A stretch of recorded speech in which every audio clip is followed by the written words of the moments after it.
Ton athéisme est un suicide logique, le pari de Pascal. Tu te crois malin parce que tu ne crois pas en Dieu? Tu te dis rationnel, scientifique, libre penseur? Alors écoute bien ça parce que je vais te prouver que ton athéisme n'est pas une preuve d'intelligence. C'est une erreur de calcul monumentale, et tu joues saillir ta vie éternelle sur cette erreur. Blaise Pascal, un des plus grands génies des maths de l'histoire, a posé un raisonnement si simple, si implacable, que personne n'a jamais pu le réfuter. Et aujourd'hui, je vais te l'expliquer. À la fin de cette vidéo, si tu es honnête avec toi-même, tu n'auras plus d'excuses. Voici la situation. 1. Dieu existe ou il n'existe pas. Ici, je parle du Dieu chrétien. 2. Tu ne peux pas prouver qu'il n'existe pas. La science ne le peut pas. La philosophie non plus. Tu vis dans l'incertitude. 3.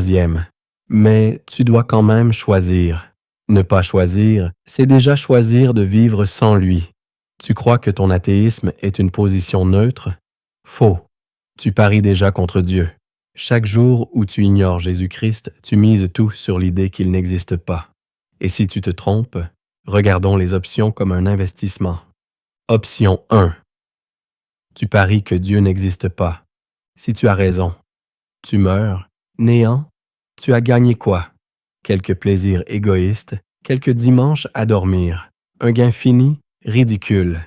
Si tu as tort, le Dieu chrétien existe. Tu passes l'éternité en enfer, perte infinie. Option 2. Tu paries que Dieu existe. Si tu as tort, tu meurs, néant. Tu as perdu quoi? Quelques vices, un peu de temps. Une perte finie, insignifiante. Si tu as raison, tu gagnes le paradis, la vie éternelle avec Dieu. Gain infini. Maintenant, fais le calcul. Même si tu penses qu'il n'y a que 1% de chance que le Dieu chrétien existe, 1% fois l'infini égale toujours l'infini. L'infini écrase tout. Parier contre Dieu, c'est risquer une perte infinie pour gagner des miettes. C'est logiquement stupide. Mais je ne peux pas croire sur commande. Je ne ressens rien. Ah, la fameuse excuse du paresseux spirituel. Pascal l'avait déjà entendue. Sa réponse: commence par agir. Tu n'attends pas de sentir la forme pour aller à la salle de sport.